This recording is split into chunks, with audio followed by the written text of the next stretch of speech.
আপনাদের এই পার্শ্বে এখানে আপনাদের এলাকার বড় এক বাজার। জেনে রাখবেন, বাজারে যাইয়া কেউ যদি নবীজির শেখানো, নবীজির বাতানো দোয়াখানা পড়তে পারে, নবী বলে গেছেন আল্লাহ তাআলা খুশি হয়ে তার আমল নামায় 10 লক্ষ নেকি দান করে দিবেন। নবীজি আরও বলে গেছেন, বাজারে যাইয়া কেউ যদি নবীজির শেখানো, নবীজির বাতানো দোয়াখানা কেউ পড়তে পারে, তার আমল নামায় 10 লক্ষ গুনাহ থাইকা থাকলে 10 লক্ষ গুনাহগুলো আল্লাহ তাআলা মিঠাইয়া দিবেন। নবীজি আরও বলে গেছেন, সাহাবা আজমাইনদের জীবনীতে পাওয়া যায় যে তারা বাজারে যাইতেন শুধু দোয়াখানা পড়ার জন্য।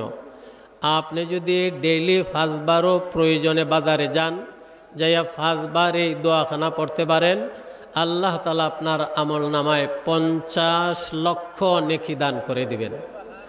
বাজারে যেয়ে যদি আপনি 5 বার নবীজির শেখানো দোয়াখানা পড়তে পারেন, আপনার আমল নামায় 50 লক্ষ গুনাহ থাইকা থাকলে 50 লক্ষ গুনাহগুলো আল্লাহ তাআলা আপনার আমল নামা থেকে মিঠাইয়ে দিবেন। কেন আমি কথাটা বললাম যে আপনাদের এই এলাকার এই পার্শ্বেই বড় এক বাজার, আর আজকের এই প্যান্ডালের নিচ তা হইল আখিরাতের বাজার তথা বেহেশতের বাগান। এর মানুষ কদর বুঝে না। এই বেহেশতের বাগানের উদ্দেশ্যে, আখিরাতের বাজারের উদ্দেশ্যে একটা মানুষ যদি তার ঘর থেকে, তার অবস্থান থেকে বাহির হয়, কিতাবে পরিষ্কার লেখা বেহেশত তার তাল্লাশে বাহির হইয়া যায়। মান খারাজা ফি তালাবিল ইলমি খারাজাতিল জান্নাতু ফি তালাবিহি। মুনাব্বিহাতে ইবনে হাজার আসকালানী রহমতুল্লাহ আলাইহি লেখেন, এলিম শিখবে, কিছু জানবে, বুঝবে, এই আশায় কেউ যদি তার ঘর থেকে বাহির হয়, বেহেশত তার তাল্লাশে বাহির হইয়া যায়। তাই ভালো করে জেনে রাখবেন, দুনিয়ার যে জায়গায় কোরআন হাদিসের বয়ান হয়, ওয়াজ নসিহত হয়, এই জায়গাখানা আল্লাহর দরবারে বেহেশতের বাগানে পরিণত হইয়া যায়। আমরা যারা এখানে বসতে পারছি, আল্লাহ তাআলা আমাদের এখানে বসায় রাখছেন। আওয়াজ দিয়ে আমরা সবাই বলি আলহামদুলিল্লাহ। আর একটু জোরে সুরে সবাই বলেন আলহামদুলিল্লাহ। কিতাব খুঁজে দেখেন, একটা মানুষ যদি সারা দুনিয়া তার ভিতরে যা আছে সব কিছুর মালিক হইয়া যায়, যত লাভ আলহামদুলিল্লাহ বলাতে তার চেয়ে আরো বেশি লাভ। অন্য হাদিসে নবীজি বলে গেছেন, সুখে দুঃখে আরামে বেআরামে সর্ব অবস্থায় খালি কেবল সে যদি আল্লাহর শুকরিয়া আদায় করে, পরকালে আল্লাহ তাআলা খুশি হয়ে তাকে বেলা হিসাব বেহেশতি বানিয়ে দিবেন। এই জন্য আবারও জোরে সুরে আওয়াজ দিয়ে আমরা সবাই বলি আলহামদুলিল্লাহ। মেরে মহতরম, আপনাদের ভাগ্য খুবই ভালো। কুতুবুল আলম মদনী রহমতুল্লাহ আলাইহি, ওনার সুযোগ্য খলিফা চট্টগ্রামের ফটিয়া থেকে আগত শাহ নোমান সাহেব, নেকের সঙ্গে আল্লাহ যেন ওনার হায়াত বাড়ায় দেন। আওয়াজ দিয়ে সবাই আমিন বলেন। আপনারা দেখবেন, কোনো আলিমে বামলের চেহারার দিকে কেউ যদি একবার চায়, আল্লাহ তার আমল নামায় 1 বৎসর নফল বন্দেগীর সমান সওয়াব দান করে দেন। আমরা ওনাকে দেখছি, আপনারাও দেখবেন। আল্লাহ যেন নেকের সঙ্গে ওনার হায়াত বাড়ায় দেন। আবারও আওয়াজ দিয়ে সবাই আমিন বলেন। মানে বয়স আল্লাহ তাআলার কাছে বড়ই দামি, বয়সের বড়ই দাম। আমরা হয়তো অনেক সময় মূল্য বুঝি না। বয়স হয়ে গেলে মনে করি সে আর কি বুঝে। তাফসিরে কুরতুবিতে আসে, কোনো মানুষের বয়স, ইসলামী জীবন ব্যবস্থা মান্যওয়ালা একটা মানুষের বয়স যদি 40 হইয়া যায়, আল্লাহ মারাত্মক রোগ ব্যাধি থেকে আল্লাহ তারে হেফাজত করে নেন।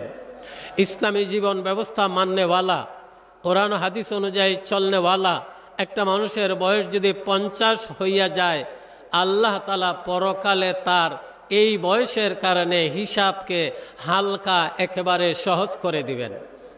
কোনো মানুষ ইসলামী জীবন ব্যবস্থা মান্যওয়ালা, তার বয়স যদি 60 হইয়া যায়, তাফসিরে কুরতুবিতে আসে আল্লাহ তাআলা তাকে আখিরাতমুখী পরকালমুখী বানায় দেন।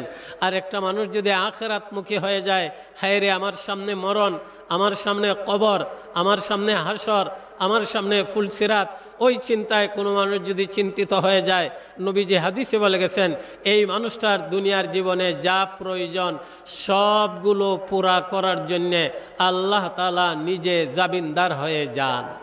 তাইলে একটা মানুষের বয়স যদি 60 হইয়া যায়, সে ইসলামী জীবন ব্যবস্থা মাননেওয়ালা, আল্লাহ তাআলা তাকে আখিরাতমুখী পরকালমুখী বানায় দেন।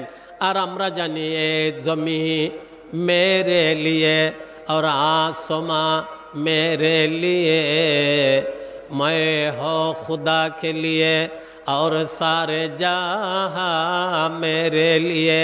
আপনি যদি আল্লাহর হয়ে যান, আপনি যদি আখিরাতমুখী হয়ে যান, আপনি যদি পরকালমুখী হয়ে যান, তাহলে গোটা সৃষ্টিকে আল্লাহ তাআলা আপনার গোলাম বানিয়ে দিবেন।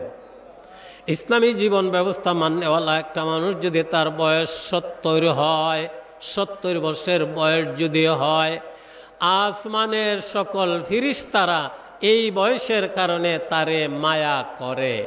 তাফসীরে কুরতুবীতে আসে ইসলামী জীবন ব্যবস্থা মাননেওয়ালা একটা মানুষের বয়স যদি 80 হইয়া যায়, আল্লাহ তাআলা ফিরিস্তাদের সামনে হুকুম জানায় দেন, নেক আমল যা করবে তার আমল নামায় লিখবে। গুনাহ কিছু যদি হইয়া যায়, আমি আল্লাহ লিখার আগে আগে তার গুনাহগুলো মাফ করে দিব।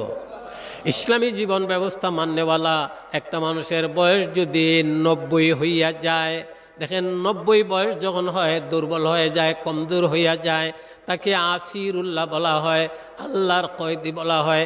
তাফসীরে কুরতুবীতে আসে 90 বছরের বয়স ওয়ালা একজন মানুষ কাল কিয়ামতে আল্লাহর দরবারে যখন হাজিরা দিবে, আল্লাহ তাআলা তারে সুপারিশের যোগ্যতা দান করে দিবেন। সে আলিম না, সে হাফিজ না, সে কারি না, সে মুন্সি না, গ্রামের সাধারণ একজন মানুষ। তবে ইসলামী জীবন ব্যবস্থা মাননেওয়ালা বয়স যখন তার 90 হয়ে যাবে, আল্লাহ তাআলা ডাইকা বলবেন, আমি তোমারে বয়স দিছিলাম, তোমার কষ্ট হয়েছিল, নাও তোমাকে সম্মান দিলাম, আজকে তোমাকে পারমিশন দিলাম, তোমাকে ইজাজত দিলাম, সুপারিশ করতে থাকো। তাফসীরে কুরতুবীতে আসে 90 বছরের বয়সের মানুষটা যাদের বেলায় সুপারিশ করবে, আল্লাহ তাআলা তার সুপারিশ কবুল করে করে তাদের মাফ করে বেহেশতি বানিয়ে দিবেন। কেন কথাটা বললাম? আমরা ওনাকে দেখছি যাইয়া, বেশ বয়স 17 কাছাকাছি, হুশ বুদ্ধি সব ঠিক আছে, সেহেত ভালোই আছে। আল্লাহ যেন উনি সহ সকল বয়স্কদের নেকের সঙ্গে হায়াত বাড়ায় দেন। আওয়াজ দিয়ে সবাই আমিন বলেন। উনি সহ আলিমুল আমার আগমন, এর মাদ্রাসার বার্ষিক ওয়াজ উপলক্ষে আপনাদের এখানে আগমন।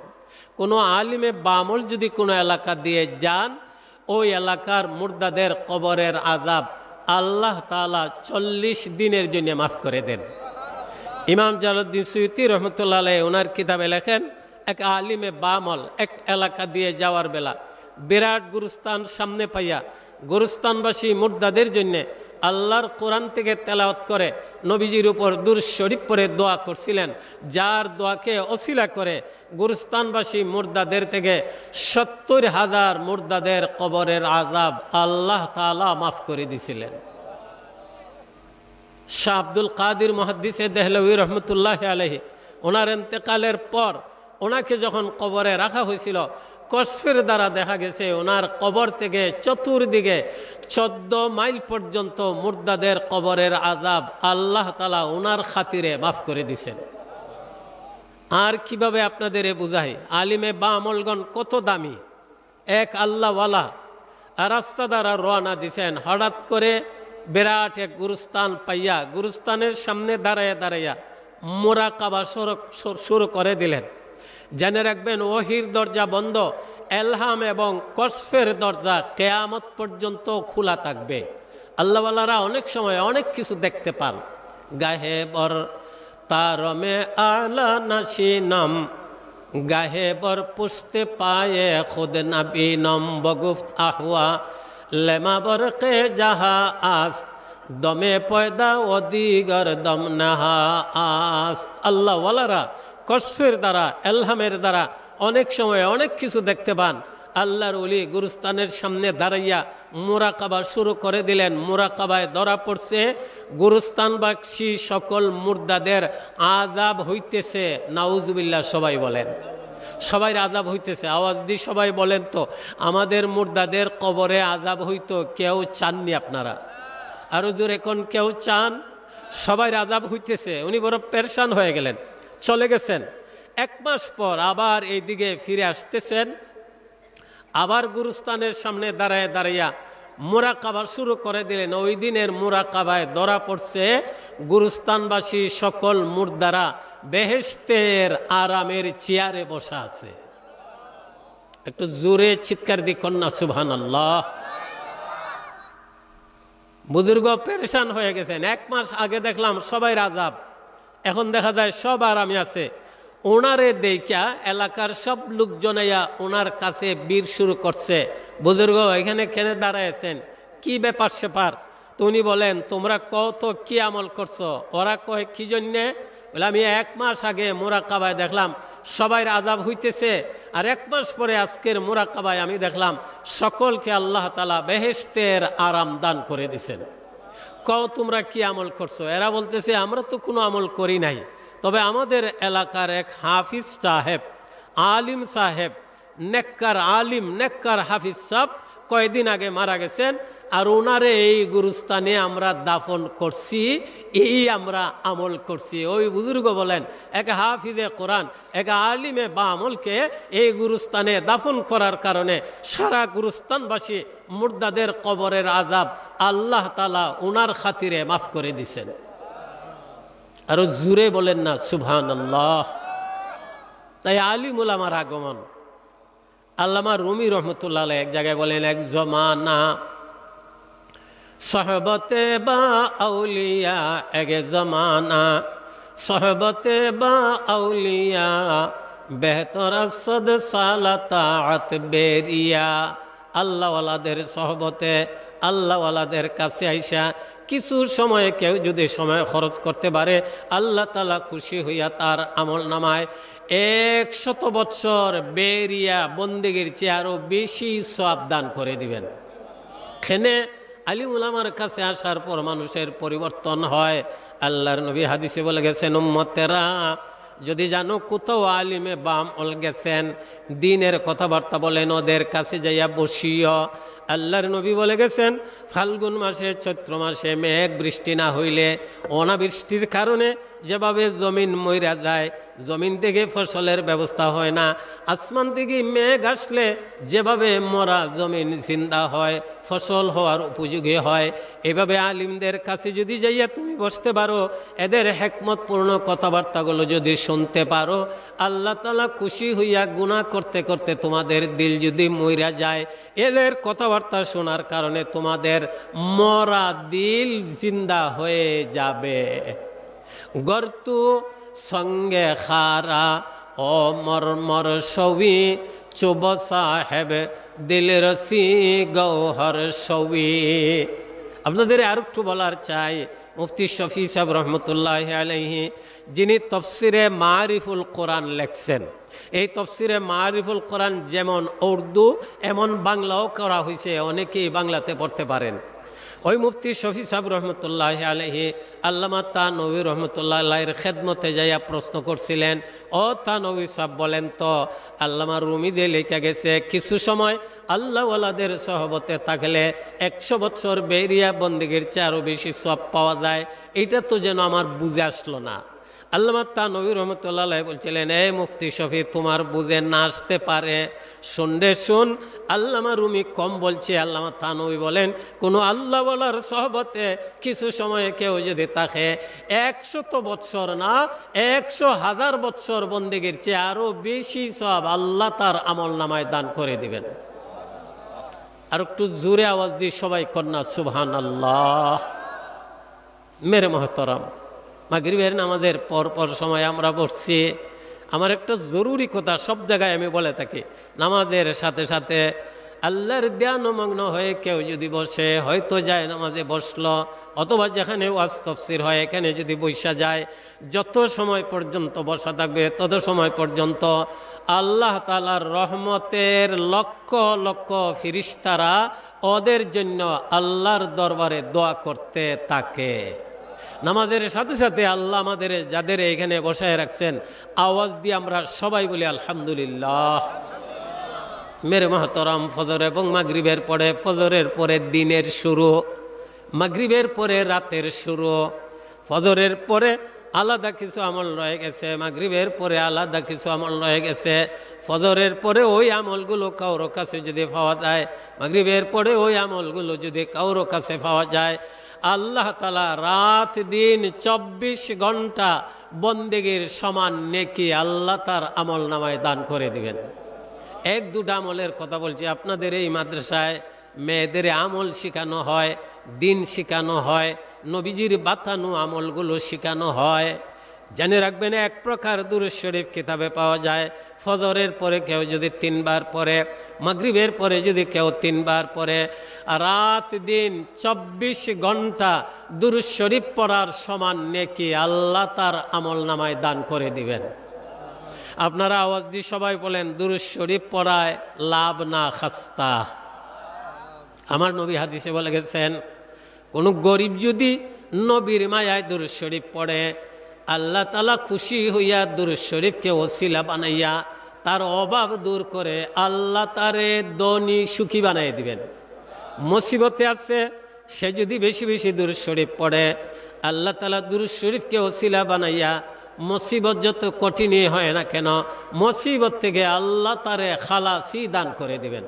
কোনো ঋণী নবীর মায়া যদি বেশি বেশি দুরূদ শরীফ পড়ে, আল্লাহ তাআলা দুরূদ শরীফকে ওসিলা বানাইয়া ঋণ থেকে তারে খালাসি দান করে দিবেন। কোনো মনের আশা নিয়ে কেউ যদি নবীর মায়ায় বেশি বেশি দুরূদ শরীফ পড়ে, আশা যত কঠিনই হয় না কেন, আল্লাহ তার মনের আশাগুলো পুরা করে দিবেন। বাংলা কবি সহজে সবটারে মিলাইয়া কয়, ধন্য যেজন পড়ে দুরূদ প্রিয় নবীর নাম, দুজাহানে পুরে তাহার সকল মনস্কাম। অর্থ বুঝবেন আপনারা, ধন্য যেজন পড়ে দুরূদ প্রিয় নবীর নাম, দুজাহানে পুরে তাহার সকল মনস্কাম। নবীর মায়ায় যারা বেশি বেশি দুরূদ শরীফ পড়বে, আল্লাহ তাআলা দুরূদ শরীফকে ওসিলা করে তার ইহকালীন পরকালীন মনের আশাগুলো পুরা করে দিবেন। কিতাবে আসে, এক প্রকার দুরূদ শরীফ ফজরের পরে কেউ যদি 3 বার পড়ে, মাগরিবের পরে যদি কেউ 3 বার পড়ে, আর রাত দিন 24 ঘন্টা দুরূদ শরীফ পড়ার সমান নেকি আল্লাহ তার আমল নামায় দান করে দিবেন। কিছু শিখে নেন, জান্না নেন। তা হইল, আল্লাহুম্মা সাল্লি আলা মুহাম্মদ ফি আউয়ালে কালামিনা, আল্লাহুম্মা সাল্লি আলা মুহাম্মদ ফি আওসাতে কালামিনা, আল্লাহুম্মা সাল্লি আলা মুহাম্মদ ফি আখিরে কালামিনা। একবার হইল। এইভাবে ফজরের পরে 3 বার, মাগরিবের পরে যদি কেউ 3 বার পড়ে, রাত দিন 24 ঘন্টা দুরূদ শরীফ পড়লে যে সওয়াব, এই পরিমাণ সওয়াব আল্লাহ তাআলা তার আমল নামায় দান করে দিবেন। বড়দের কাছ থেকে শিখেন, কিছু আমল করার চেষ্টা করেন। নতিজা জিন্দেগানি কা হ্যায় কুছ দুনিয়া মে কর জানা, খিয়ালে মৌত বেজা হ্যায় ও জব আ যায় তোমার জানা। হায়াতের ফ্রি ভিসা দিয়া দুনিয়া নামক একটা বিদেশ বাড়িতে আল্লাহ তাআলা আমাদের পাঠাইলেন কিছু আমল কইরা যাওয়ার জন্য। আওয়াজ দিয়ে সবাই বলেন, নেক আমল করতে সবাই রাজি আছেননি? জেনে রাখবেন, যদি প্রশ্ন আনেন নেক আমলে আর কি হবে, আরে জেনে রাখবেন, আমলের দ্বারা হয় বলে আল্লাহ এবং আল্লাহর রসুলের ওয়াদা রয়ে গেছে। আসবাবের দ্বারা হয় বলে আল্লাহর ওয়াদা নাই, রসুলের ওয়াদা নাই। কি জানি বলবেন আপনারা? জেনে রাখবেন, আসবাবের ফাঁসনে আজকে সারাটা দুনিয়া ঘোরাফেরা করছে। আসবাবের দ্বারা হয় যে এর মধ্যে কোনো ওয়াদা কাউরও নাই। জেনে রাখবেন, হয়ও যদি মরণ পর্যন্ত থাকবে, মরণের পরে তার সঙ্গে যাবে না। কিন্তু আমলের দ্বারা হয় বলে আল্লাহরও ওয়াদা রয়ে গেছে, নবীজিরও ওয়াদা রয়ে গেছে। এমন হবে যার কাছে নেক আমল থাকবে, দুনিয়া আল্লাহ তারে সুখী আরামদায়ক বানাইয়া পরকালে আল্লাহ তাআলা তার ঠিকানা জান্নাতে বেহেশতে করে দিবেন। কোরআনের একখানা আয়াত লক্ষ্য করুন, লাহু মাকালিদুস সামাওয়াতি ওয়াল আরদ, যার সহজসাধ্য অর্থ হইল আল্লাহর কাছে রইয়া গেছে আসমান জমিনের দনের চাবিকাঠি আল্লাহর কুদরতি হাতে। আপনারা আওয়াজ দিয়ে সবাই বলেন, দনি বানানেওয়ালা কে? সুখ দেনেওয়ালা কে? আরো জুড়ে কন্যা কে? ইজ্জত দেনেওয়ালা কে?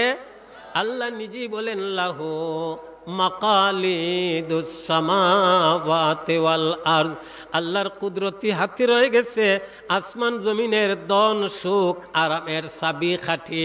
মুফাসসিরিনে কেরাম এই আয়াতের তাফসীরে লেখেন, একখানা তসবিহ কেউ যদি বেশি বেশি পড়তে পারে, এই তসবিহের বদলে আল্লাহ তাআলা খুশি হইয়া আল্লাহর কাছে যে গায়বী দনের ভান্ডার রয়ে গেছে, এই দনের ভান্ডার থেকে আল্লাহ তারে সরাসরি সাহায্য করবেন। আর একটু আওয়াজ দি কন্যা সুবহানাল্লাহ। কিভাবে দিবেন এটা আপনার আকল কাজ করবে না। আমরা এক দুটো উদাহরণ বলি। ইব্রাহিম খাওয়াস সাহেব রহমতুল্লাহ আলাইহি হজের সফরে পানি নাই, খানি নাই, টাকা নাই, পেরেশান, নিরিবিলি জায়গায় বৈশা ইয়া মুসাব্বিবাল আসবাব, ইয়া মুফাত্তিহাল আবওয়াব, ইয়া সামিআল আসওয়াত, ইয়া মুজিবাদ দাওয়াত, ইয়া কাজিয়াল হাজাত বলে দোয়া শুরু করে দিছেন। দোয়ার মধ্যে উঙ্গানু বাবা এসে গেছে। হঠাৎ দেখা যায় নুরানি চেহারাওয়ালা, সবুজ রঙের পাগড়িওয়ালা, নীল রঙের পোশাকধারী অপরিচিত একজন মেহমান মুসাফির আইসা কয়, ইব্রাহিম খাওয়াস, আপনি পেরেশান হইয়েন না, এই নেন পানি দিলাম, এই নেন খানি দিলাম, এই নেন টাকার বান্ডিল দিলাম। আর একটু আওয়াজ দি কন্যা সুবহানাল্লাহ। উনি কি করলেন? একটা আমল করলেন, দোয়া করলেন আল্লাহর কাছে। ফানি ফাইলেন, খানি ফাইলেন, টাকা ফাইলেন। লোকটার দিকে বারবার তাকান, ওনারে তো আর চেনা যায় না। ইব্রাহিম খাওয়াজ বললেন, কোথায় আপনার ঘর, কোথায় আপনার বাড়ি? আপনারে যে চিনি না, আপনার পরিচয় দেন, কোথায় আপনার ঘর বাড়ি? জবাবে মেহমান মুসাফির কয়, ইব্রাহিম খাওয়াস, আপনি আমারে চিনবেন না, আমি এই জমিনের বাসিন্দা না, বরং আমি হইলাম বেহেশতের দারোগা, রেদওয়ান ফিরিস্তা। হে ইব্রাহিম খাওয়াস, ইয়া মুসাব্বিবাল আসবাব, ইয়া মুফাত্তিহাল আবওয়াব, এই বলে যখন দোয়া শুরু করে দিছ, আমার আল্লাহ আমার নাম ধরে বলে উঠলেন, এরে বেহেশতের দারোগা, রেদওয়ান ফিরিস্তা, আমার বান্দা ইব্রাহিম খাওয়াস আমাকে ডাকছে, আমি জমিনে যাইয়া তারে দিব, এটা আমার কোনো নিয়ম নাই। এরে বেহেশতের দারোগা, রেদওয়ান ফিরিস্তা, আমি তোমাকে আদেশ জারি করে দিলাম, যত পারো তাড়াতাড়ি যাইয়া আমার বান্দা ইব্রাহিম খাওয়াসের জন্য পানি, খানি এবং টাকার ব্যবস্থাপনা দিয়ে আস। বেশি দিন আগের কথা নয়, 2011 সনের শেষের দিকে আমরা বরিশালের বুলায় সফর করছি। ওখানে আমাদের এক মুরব্বী ছিলেন, রুহুল কিস্তি সাহেব রহমতুল্লাহ আলাইহি। এলাকার লোকজন আমাকে বলছে যে উনি আল্লাহর কাছে দোয়া করছিলেন, আল্লাহ দেন, আল্লাহ দেন। দোয়ার মধ্যে তিনি গায়বী টাকার বান্ডিল পাইছিলেন। আরো আসতে কোন সুবহানাল্লাহ। এই টাকা পাইয়া জমি কিনলেন, বাড়ি বানাইলেন, ঘর বানাইলেন, পরেও টাকা রয়ে গেছে, হজ করলেন। হজ শেষে মদিনায় মনোয়ারায় যাইয়া নবীর কবর জিয়ারত করলেন। জিয়ারতের পরে মদিনায় মনোয়ারায় মরণ হইছে, জান্নাতুল বাকিয়ে ওনার কবর হইছে। আমার নবী বলেন, উম্মতেরা কষ্ট যদি হয় আমার মদিনায় বসবাস করো, যদি মদিনায় মরণ হয়, জান্নাতুল বাকি যদি কবর হয়, জান্নাতুল বাকি গুরুস্থান থেকে কাল কিয়ামতে আল্লাহ তাআলা 70,000 লোকদের বেলা হিসাব বেহেশতি বানিয়ে দিবেন। আওয়াজ দিয়ে সবাই বলেন, দেনেওয়ালা কে? আরো জুড়ে কোন কে? আরে আস্তে কোন, জুড়ে কোন কে? আল্লাহ নামটি, আল্লাহ নামটি দিলে মুখে লয় যদি কেউ একটি বার, দুনিয়ার সব দৌলত হইতে অনেক বেশি মূল্য তার। আপনি আল্লাহ শব্দ একবার বললেন, আপনার আল্লাহ শব্দটা যদি এক পাল্লায় রাখা হয়, সারা দুনিয়া তার ভিতরে যা আছে সব যদি অপর পাল্লায় রাখা হয়, আপনার জবানের আল্লাহ শব্দের পাল্লাটাই ভারী হবে। আওয়াজ দিয়ে সবাই বলেন, সব কিছু দেনেওয়ালা কে? আল্লাহ বলেন লাহু মাকালিদুস সামাওয়াতি ওয়াল আরদ, আসমান জমিনের দন সুখ আরামের চাবিকাঠি আল্লাহর কুদরতি হাতে। মুফাসসিরিনে কেরাম তাফসীরের কিতাবে লেখেন, একটা আমল কেউ যদি বেশি বেশি করতে পারে, আল্লাহ তাআলা খুশি হইয়া এই আমলের বদলে আল্লাহ তার গায়বী দনের ভান্ডার থেকে তারে সাহায্য করবেন। কিভাবে করবেন আমরা শুধু উদাহরণ বলি। কিতাবের আরেক জায়গায় দেখলাম, আসিম ইবনে আবিন নুজুদ রহমতুল্লাহ আলাইহি এক বুজুর্গ ছিলেন। উনি অভাবে পড়ে গেছেন, সমস্যায় পড়ে গেছেন। হঠাৎ করে নিরিবিলি জায়গায় যাইয়া সালাতুল হাজত নামাজ পড়ে, ইয়া মুসাব্বিবাল আসবাব, ইয়া মুফাত্তিহাল আবওয়াব, ইয়া সামিআল আসওয়াত, ইয়া মুজিবাদ দাওয়াত, ইয়া কাযিয়াল হাজাত, ইকফিনি বিহালালিকা আন হারামিকা ওয়াগনুনি বিফাজলিকা আম্মান সাওয়াকা। এই বলে দোয়া শুরু করে দিয়েছেন। দোয়ার মধ্যে ওনার হাতে গায়বী টাকার ব্যাগ পাইছিলেন। আরো জোরে কন্যা সুবহানাল্লাহ। আপনারা যদি কিতাব দেখবার চান, হায়াতুল হায়াওয়ান নামক কিতাবখানা দেখবেন, ওই কিতাবে ঘটনাটা আসে। উনি দোয়া বন্ধ করে ব্যাগটারে খুললা দেখলেন এক সাইডে তুলা দ্বারা বেষ্টনী স্বর্ণের একটা পাথর। আচ্ছা বলেন তো, স্বর্ণের পাথরে মনে হয় 1-2 বুড়ি স্বর্ণ হবে না, আরো বেশি। অপর সাইডে দেখলেন 22 করা 80টা স্বর্ণ মুদ্রা। চিৎকার দিয়ে সুবহানাল্লাহ বলেন। আমি যে সময়ের 80টা স্বর্ণ মুদ্রার কথা বলছি, বর্তমানে মনে করেন 80 কোটি টাকা। 80 কোটি টাকা। উনি ভাইয়া নিজেও সুখী। আরে শাহ আনোয়ার কাশ্মীরি রহমতুল্লাহ আলাইহি ওনার কিতাবে লেখেন, কোনো আল্লাহর বান্দা যদি আমলওয়ালা হইয়া যায়, আল্লাহ তারও তো ধনী বানাইবেন, তার পরবর্তী বংশধর কয়েক সিঁড়ি পর্যন্ত তার আমলের কারণে আল্লাহ তাদেরও ধনী সুখী বানাই দিবেন। আল্লাহওয়ালাদের বংশধর কোনোদিন গরিব থাকতে পারে না। মেরে মোহতরম, আওয়াজ দিয়ে সবাই বলেন আমলে লাভ না খাস্তা। আল্লাহর কাছে যেহেতু ধনের চাবিকাঠি রয়ে গেছে, মুফাসসিরিনে কেরাম লেখেন, কোনো মানুষ যদি একটা আমল বেশি বেশি করতে পারে, আল্লাহ তাআলা খুশি হইয়া আল্লাহর গায়বী ধনের ভান্ডার থেকে তারে সরাসরি সাহায্য করবেন। আপনার যত ইয়াকিন হবে, জেনে রাখবেন এলমে দিন শিক্ষা করা ফরজ। আপনি যখন এলমে দিন শিক্ষা করলেন, সাথে সাথে এর উপর ইয়াকিন করা তাও ফরজ। আল্লাহর কথা সত্য, নবীর কথা সত্য, এটার উপর ইয়াকিন করা ফরজ। আপনি যখন জানলেন, ইয়াকিন করলেন, সাথে সাথে মানা আমল করাটা তাও একটা ফরজ। আবার যখন আপনি জানলেন, ইয়াকিন করলেন, আমল করলেন, এই যে বিষয় আপনি জানলেন, অপরকে জানায়া দেওয়া তাও আর একটা ফরজ। না হয় কিতমানে ইলমের গুনাহগার আপনি হবেন। আপনি জানেন কেন অপরকে জানাইলেন না? আপনি একটা ভালো কথা জানেন, অপরকে যদি জানাই দিতে পারেন, সে মানুক বা নাই মানুক, শুধু জানানোর বদলে আল্লাহ তাআলা আপনার আমল নামায় 80 বৎসর বন্দেগীর সমান সওয়াব দান করে দিবেন। আপনার জানানোর পরে ওই মানুষটা যদি আমল শুরু করে দেয়, এ মরণ পর্যন্ত যে পরিমাণ আমল করবে, নেকি কামাই করবে, এই পরিমাণ নেকি আল্লাহ তাআলা আল্লাহর পক্ষ থেকে আপনারও আমল নামায় দান করে দিবেন। মেরে মোহতরম, তাফসীরে আসে, কিতাবে আসে, একটা আমল আপনি বেশি বেশি করেন, যারে বলা হয় কালিমায়ে সওম, সুবহানাল্লাহি ওয়ালহামদুলিল্লাহ ওয়ালা ইলাহা ইল্লাল্লাহু আল্লাহু আকবার ওয়ালা হাওলা ওয়ালা কুওয়াতা ইল্লা বিল্লাহিল আলিয়্যিল আযীম। এই তাসবিহখানা আপনি বেশি বেশি পড়েন। তাফসীরে আসে, যেহেতু আল্লাহর কাছে ধনের চাবিকাঠি রয়ে গেছে, এই তাসবিহখানা কেউ যদি বেশি বেশি পড়ে, এই আমলের বদলে আল্লাহ তার গায়বী ধনের ভান্ডার থেকে তারে সাহায্য করবেন। অপর হাদিসে নবী বলে গেছেন কিভাবে আমল করবেন। আপনার ইচ্ছা, তাফসীরে সময়সীমা দেয় না, আপনার ইচ্ছা। হ্যাঁ, এক হাদিসে নবী বলে গেছেন, এই তাসবিহখানা ফজরের পরে কেউ যদি 3 বার পড়ে, মাগরিবের পরে যদি কেউ 3 বার পড়ে, আল্লাহ তাআলা আল্লাহর গায়বী ধনের ভান্ডার থেকে তারে সাহায্য করবেন। ফজরের পরও পড়লো 3 বার, মাগরিবের পরও পড়লো 3 বার, এই রাত দিন 24 ঘন্টার ভিতরে যদি তার মরণ হইয়া যায়, আল্লাহ পরকালে তারে বেহেশতি বানিয়ে দিবেন। তাইলে আমলের দ্বারা দুনিয়ায় সুখ পাওয়া যায়, আরাম পাওয়া যায়, ধন পাওয়া যায়, আমলের দ্বারা পরকালে বেহেশত পাওয়া যায়। আজকের এই ধরনের মাদ্রাসার উদ্দেশ্য কিভাবে আমলওয়ালা মেয়ে পুরুষ সবাই হইয়া যায়। আপনাদের সামনে একটা আমলের কথা বললাম, আওয়াজ দিয়ে সবাই বলেন এই আমলখানা করতে সবাই রাজি আছেননি? আপনার যদি কোনো মৃত ব্যক্তি মাইয়িতা আপনার ঘরে কেউ মারা যাইতেছে, তার হুশ বুদ্ধি ঠিক আছে, এই তসবিখানা যদি আপনি 3 বার পড়ায় নিতে পারেন, আল্লাহ তাআলা তারও এই তসবি পরে পরে সে যদি মারা যায় আল্লাহ তারে বেহেশতি বানিয়ে দিবেন।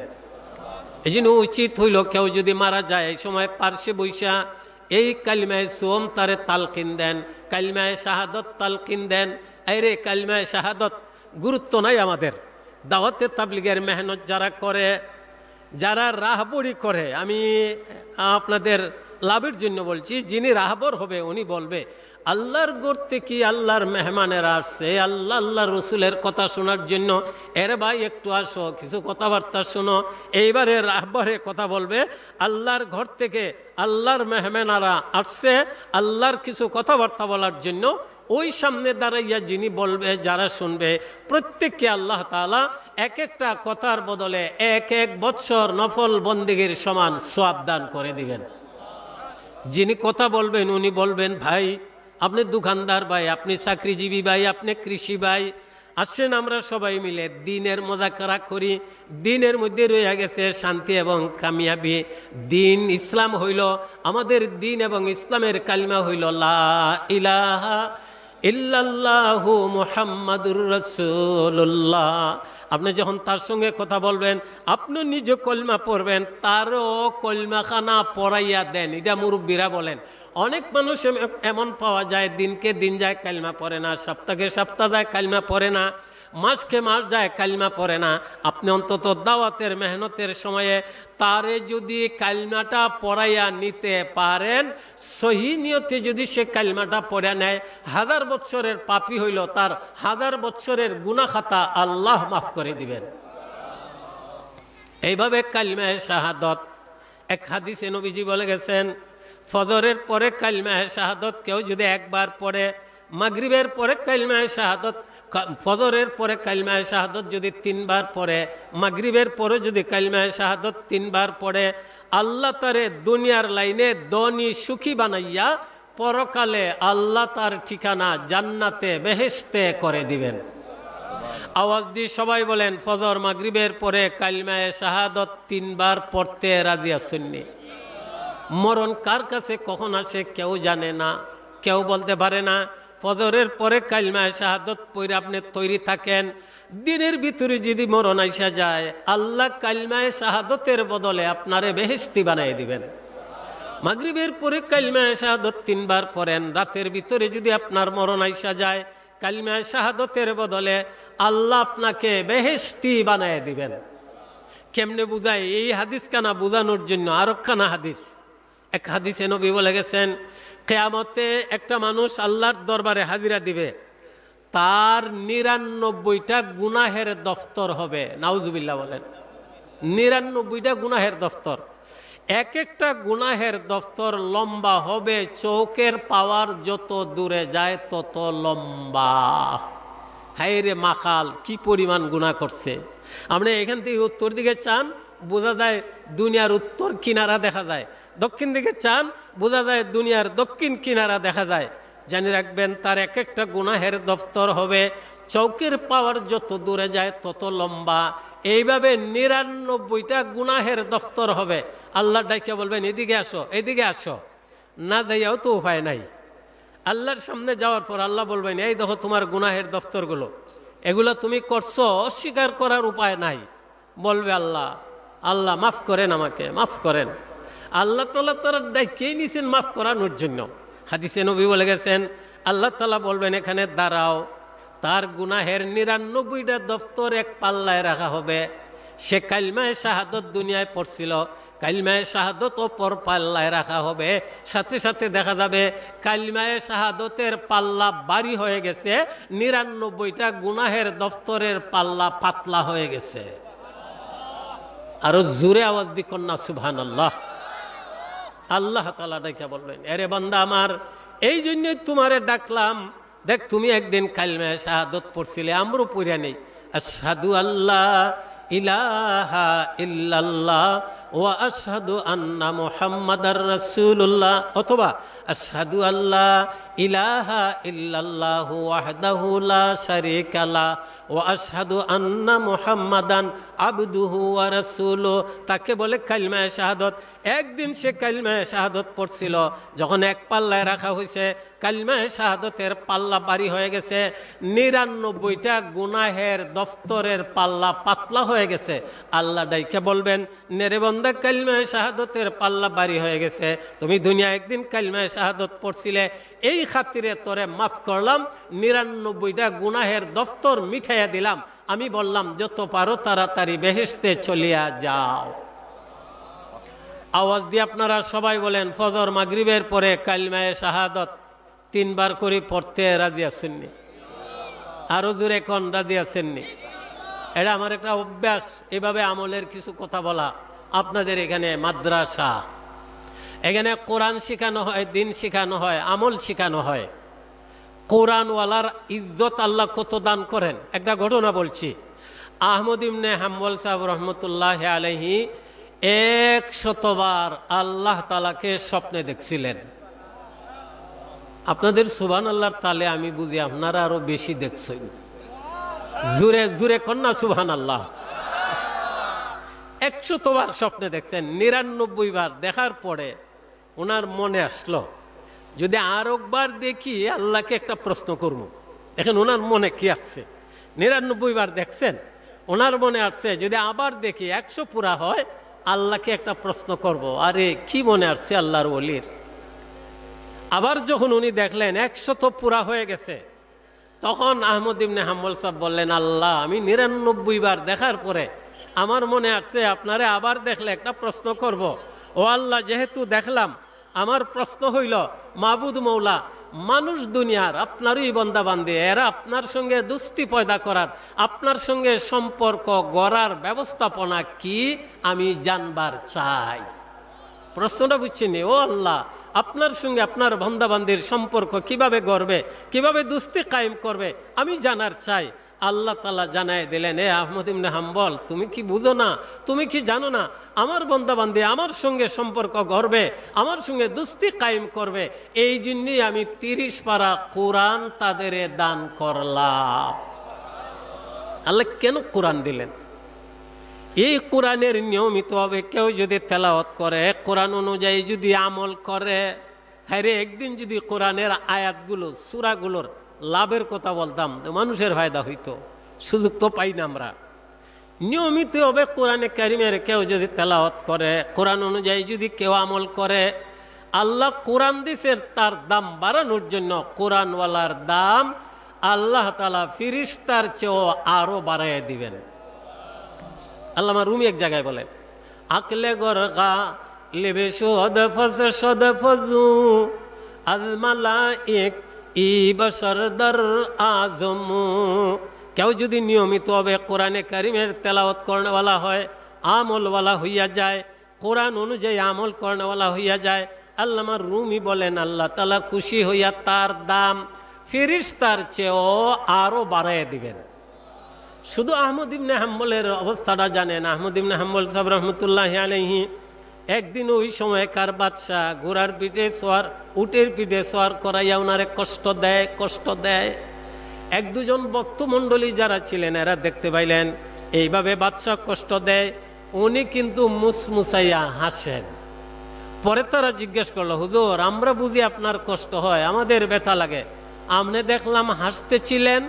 জবাবে আহমদ ইবনে হাম্বল বলছিলেন, শোনো রে, তোমরা দেখতেছো বাদশাহ আমারে কষ্ট দিতেছে, আমি দেখলাম আমার আগে আগে নবী মুহাম্মাদুর রাসূলুল্লাহ সাল্লাল্লাহু আলাইহি ওয়াসাল্লাম বেহেশতের একটা উটের পিঠে সওয়ার হইয়া আমার আগে আগে যান, আর বলেন, আহমদ ইবনে হাম্বল, হকের উপর আছো, এই অবস্থায় যদি মরণ হয় আমি নবীর সাথী হইয়া বেহেশতে চলে যাইবা। এই জন্য আমি হাঁটছিলাম। আহমদ ইবনে হাম্বলকে প্রথম দিনে 30টা বেত্রাঘাত করা হয়েছিল। প্রথম বেতের আঘাতের সাথে সাথে শরীর ফাটিয়া 30 হাত দূরে রক্তের ছিটা যাইয়া পড়ছিল। একদিনের বেতের আঘাতের কারণে পায়জামার ফিতা খুইলা গেছে। দর্শক যারা তারা দেখতেছে, এই সময় উনি বলছিলেন, আল্লাহ পায়জামার ফিতা তো খুইলা গেছে এদের আঘাতের কারণে, এ আল্লাহ কোরআনের জন্য আমাকে এইভাবে শাস্তি দেওয়া হইতেছে, আল্লাহ আমার লজ্জাস্থান কেউ যেন দেখে না। যারা দর্শক এরা দেখতে পাইল, কুদরতি দুইটা হাত আইসা ওনার পায়জামার ফিতা বান্ধে দিছে। এই আহমদ ইবনে হাম্বল কোরআনের জন্য এত কষ্ট, ওনার মরণের পর ওনার নামাজে জানাজায় 8,60,000 মানুষ শরিক হয়েছিল। আরো জুড়ে বলবেন না সুবহানাল্লাহ।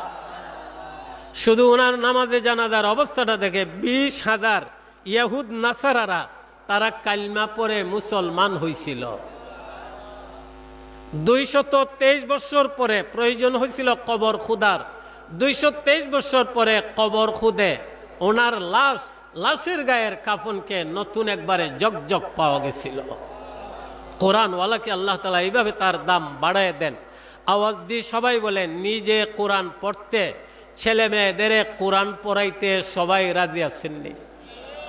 আমি দিনের বেলা একটা ছন্দ বলছিলাম, কোরআন শেখাও ছেলে মেয়েকে, ওহে মুসলমান জানকাবাজের সময় তুমি পাইবে আসান। ছেলে মেয়েদের কোরআন শিখান, দিন শিখান, নামাজ শিখান, আমল শিখান।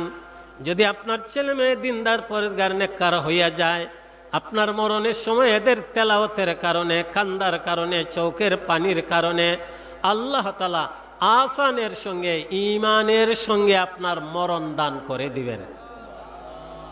ছেলে মেয়েদের কোরআন শিখান।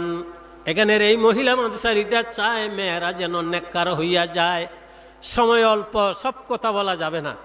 আপনার স্ত্রী গড়ে থেকে থেকে যদি নেক আমল করেন, জেনে রাখবেন ওই গার্জেন, নবী হাদিসে বলে গেছেন, ওই পরিবারের কর্তা, ওই পরিবারের চালক, যিনি স্ত্রী ছেলে মেয়েদের ভরণ পোষণের জন্য বাহিরে সামর্থ্য অনুযায়ী মেহনত করে, স্ত্রী ঘরে থেকে থেকে আমল করে, তেলাওয়াত করে, এশরাক পড়ে, চাষ পড়ে, তাহাজ্জুদ পড়ে, ওয়াক্ত অনুযায়ী সুন্দরভাবে নামাজ পড়ে, ওই স্ত্রীর স্বামীকে বাহিরে আল্লাহ তাআলা আল্লাহর গায়বী খাজানা থেকে সাহায্য করা আল্লাহর উপরে ওয়াজিব হইয়া যায়।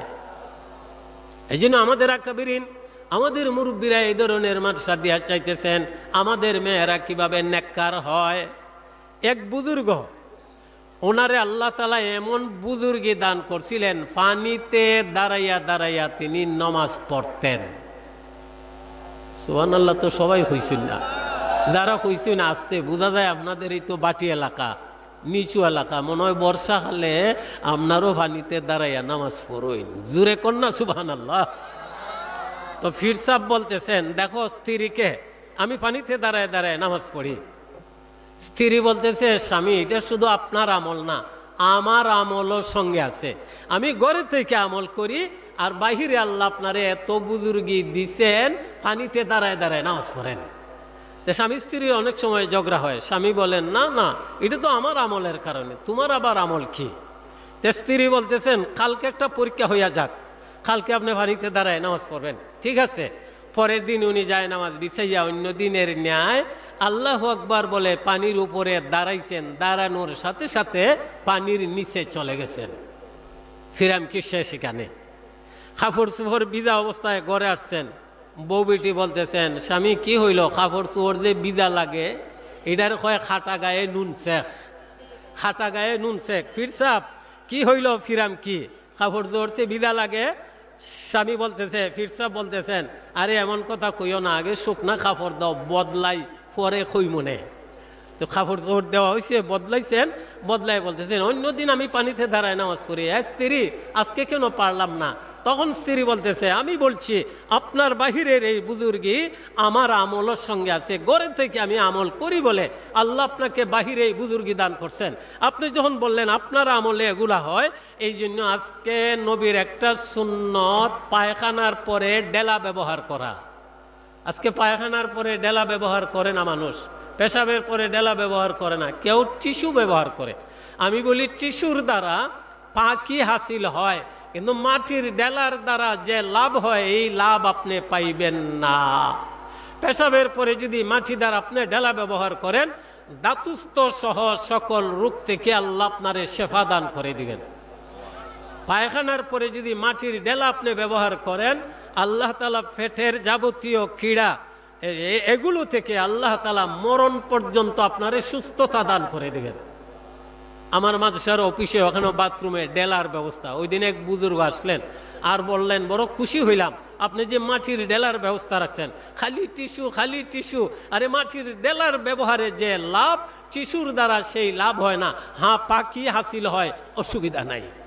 ওই স্ত্রী করছে কি, কয় স্বামী আপনি যখন বললেন আপনার আমলের দ্বারা এই বুজুর্গি, এই কারণে আজকে আমি ইচ্ছা কইরা পায়খানার পরে ডেলা ব্যবহার ছাইরা দিছিলাম, নবীর একটা সুন্নত। আমি আপনার স্ত্রী হইয়া একটা সুন্নত ছাইরা দেওয়ার কারণে বাহিরে আল্লাহ আপনার বুজুর্গিরে একটু ক্ষমাইয়া দিছেন। মেরে মহতরম, আওয়াজ দিয়ে সবাই বলেন, আমাদের মা বোনেরা নেককার হইতো সবাই চাননি? জোরে আওয়াজ দিয়ে বলেন, চাননি? আপনার স্ত্রী যদি ঘরে থেকে দেখে আমল করেন, আমাদের স্ত্রীরাও ওইভাবে আমল করে। আমরা বাহিরে ঘোরাফেরা করি, ঘরে থেকে তারা আমল করে, দোয়া করে। আল্লাহর নবী হাদিসে বলে গেছেন, ওই স্ত্রী ঘরে থেকে আমল করে আর স্বামী বাহিরে তার স্ত্রী ছেলে মেয়ে এদের ভরণ পোষণের জন্য যারা সামর্থ্য অনুযায়ী মেহনত করে, ওই গার্জেন, ওই কর্তাকে আল্লাহ তাআলা আল্লাহর গায়বী খাজানা থেকে সাহায্য করা আল্লাহর উপরে ওয়াজিব হইয়া যায়। এই ধরনের মাদ্রাসায় কোরআনের ছোঁয়াচের দ্বারা, কোরআন শিক্ষার দ্বারা, দ্বীনের শিক্ষার দ্বারা একটা মহিলা যদি দিনদার পরেজগার হইয়া যায়, একজন নেক মহিলার দাম পরকালে আল্লাহ তাআলা 70 জন পুরুষের চেয়েও আরও বাড়াইয়া দিবেন। আল্লামা তানভী রহমতুল্লাহ আলাইহি একজন নেক মহিলার ঘটনা উল্লেখ করেন। একজন পুরুষ ছিলেন, এক আল্লাহর ওলি, মুস্তাজাবুদ দাওয়াত বলে, যার দোয়া সাথে সাথে আল্লাহর কাছে কবুল হয়ে যায়। কেমনে বুঝাই আপনাদের? রাস্তার কিনারে এক বুজুর্গ বসা, একটা চতুর যুবক ছেলে, সে বলতেছে, এ বুজুর্গ, এ পীর সাহেব, আর কোথাও জায়গা পাইছো না, রাস্তার কিনারে বৈশাইয়া মুরাকাবা শুরু করছো, দিয়া দিছে লাত্তি। বুজুর্গ বললেন, এ খানা খাওয়ার সাথে সাথে যুবক ছেলেটা খানা হয়ে গেছে। এটারে বলে মুস্তাজাবুদ দাওয়াত। বলতে দেরি, অ্যাকশন হইতে দেরি হয় না। এই যুবক ছেলের গার্জেনরা এই ফিরসাব আছেন, ওনার কাছে যায় বলেন, হুজুর আপনার ওই খলিফা রাস্তার কিনারে মুরাকাবায়, আর তার ভাও লাগছিল।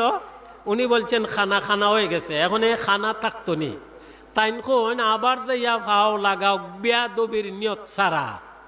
দেখবেন অনেক সময় গাড়ি ঘোড়ায় চলতে ভাও লাগে যায়, তো মানুষ কয় ভাওটা লাগে গেছে রে বা, আমার ভুল হয়েছে, আমার গাফলা হয়ে গেছে, মাফ করুন। যাইতে এই লোক কয় কিছুই তো না, যাও মাফ করলাম। আবার যাইয়া যেন ভাও লাগায় বেয়াদবির নিয়ত ছাড়া, তো আল্লাহ রাস্তা খুলিয়া দিবানে। এরা তারে নিয়ে গিয়া দেখা যায় ফিরসাব মুরাকাবাই আছেন, আস্তে আস্তে ভাও লাগায়। এখন টাইম কইতেছেন, খেরে বা আমার গায়ে ভাও লাগাও, তুমি কি দেখো নানি? ও দেখো নানি হওয়ার সাথে সাথে আগের চেয়ে তার চৌকের পাওয়ার আল্লাহ আরো বেশিভাবে ফিরাই দিলেন। এদেরে বলা হয় মুস্তাজাবুদ দাওয়াত, আল্লাহর ওলি। এক মুস্তাজাবুদ দাওয়াত আল্লাহর ওলি, মুস্তাজাবুদ দাওয়াত নেককার ওলি, যুবক ওলি। কে ওনার কাছে বিবাহ দিবে? উনি কুষ্ঠ রোগী, গুস্তের টুকরা দইরা পরে, ফুচ্চা পরে। হঠাৎ ওনার মনে আসলো, কেউ যদি আমার কাছে বিয়ে ইচ্ছা করে বসত, আমি তার বিয়ে করতাম। অথবা কোনো পরিবারের নেক মহিলা যদি আমার কাছে বিয়ে বসত, আমি তারে বিয়ে করতাম। হঠাৎ দেখা যায় এক নেক পরিবারের মহিলা, সম্ভ্রান্ত পরিবারের মহিলা, নেক মহিলা রাজি হয়ে গেছে, মুস্তাজাবুদ দাওয়াত আল্লাহর ওলি, ওনার কাছে যদি আমার বিয়া হয়, ওনার খেদমত যদি করতে পারি, আল্লাহ আমারে পরকালে বেলা হিসাব বেহেশতি বানিয়ে দিবেন। মেয়েটা রাজি হয়ে গেছে, আলোচনা সাপেক্ষ বিয়া শাদী হয়ে গেছে। আকদের পরে ফিরসাব মনে মনে ভাবলেন, আমার স্ত্রী তো আমারে দেখে নাই, না দেখিয়া আমারে স্বামী হিসাবে গ্রহণ করছে, দেখলে হয়তো আমারে গিন করতে পারে। উনি নিরিবিলি বইয়া দোয়া করেন, আল্লাহ আমার রোগটা সরাই দেন, আল্লাহ আমারে ভালো করে দেন। দোয়া থেকে হাত নামাবার আগে আগে কুষ্ঠ রোগ দূর করে আল্লাহ ওনারে সুন্দর সুস্থতা দান করে দিছেন। বাসর করে স্বামী স্ত্রীর দেখা, স্ত্রী একবার চাই কয়, না আপনি আমার স্বামী না। উনি বলেন, আমি তোমার স্বামী। বলে, না আমার স্বামী তো কুষ্ঠ রোগী, আপনি তো ভালো মানুষ দেখা যায়। ওই পীর সাহেব বলেন, আমি বিয়ার পরে দোয়া করছি, আল্লাহ আমারে ভালো করে দিয়েছেন, আমি তোমার স্বামী, তুমি আমার স্ত্রী। স্ত্রী কয়, না স্বামী, আমি ইচ্ছে করে বিয়ে করছি, আপনি কুষ্ঠ রোগী আবার হইয়া যান, আপনার খেদমত করব, খেদমতের দ্বারা পরকালে আল্লাহ আমারে বেলা হিসাব বেহেশতি বানাই দিবেন। আল্লামা তানুর রহমতুল্লাহ আলাইহি নেককার মহিলাদের এই ঘটনাটা উল্লেখ করছেন। আল্লাহর কুল এক জায়গায় বলেন, খাদিমারা হাসতে ধরে জান্নাত মা আব রোজে মাহশর বে হিসাব বে ইকাব। এখানে আপনাদের মাদ্রাসা হয়ে গেছে, মেয়েরা এখানে এসে কোরআন শিখবে, দিন শিখবে, নামাজ শিখবে, আমল শিখবে। আপনারা এলাকার যারা আছেন আপনাদের নিয়োগ করণীয় হয়ে গেল, এই মাদ্রাসার খেদমত করেন, আলিমদের খেদমত করেন, সুন্দরভাবে যাতে লেখাপড়া হয় এর খেদমত যদি সুন্দরভাবে আপনারা আঞ্জাম দিতে পারেন, আল্লাহর ওলি বলেন ওই খাদিমদের আল্লাহ তাআলা পরকালে বেলা হিসাব বেহেশতি বানিয়ে দিবেন। আপনারা আওয়াজ দিয়ে সবাই বলেন এই মাদ্রাসাখানা সুন্দরভাবে চলতো, সবাই চানতো। আপনারা ফখরে বাঙ্গাল রহমতুল্লাহ মাদ্রাসা পার্শ্বে একজন মেয়ে মানুষ মাদ্রাসারে ভালোবাসতো, সামর্থ্য অনুযায়ী চাঁদা দিত, আলিমদের মহব্বত করত। মরণ গণায় আসছে, বেটির বেহুশি শুরু হয়ে গেছে, আপনারা চতুর্দিকে বসে দোয়া করে তেলাওয়াত করে, হঠাৎ মেয়েটা একটা মুস্কি হাসি মেরা কয়, আমার আপনারা মাদ্রাসা বরাবর একটা রাস্তা ক্লিয়ার করে দাও। কেন গো তুমি এত সময় বেহুশ ছিলে, এখন কয় আমি মাদ্রাসারে ভালোবাসতাম, আলিমদের মহব্বত করতাম, সামর্থ্য অনুযায়ী চাঁদা দিতাম, মরণের বেহুশিতে দেখলাম আল্লাহ তাআলা বেহেশতের ফিরিস্তা মাদ্রাসা থেকে নিয়ে আমার ঘর পর্যন্ত বেহেশতি ফিরিস্তাদের বীর শুরু হয়ে গেছে, প্রত্যেকের হাতে বেহেশতের ফুলের মালা, আসছে আমার গলায় বেহেশতের ফুলের মালা লাগাইতো। আপনারা আওয়াজ দিয়ে সবাই বলেন আপনাদের মরণের সময়ও বেহেশতের ফিরিস্তারা আপনাদের গলায় বেহেশতের ফুলের মালা লাগাইতো, সবাই চাননি? জোরে কোন সবাই চাননি? কে কে চান হাতটা উঠান। আল্লাহ আল্লাহ এই কপালওয়ালা আমাদের বানাই দেন। আওয়াজ দিয়ে সবাই আমিন বলেন।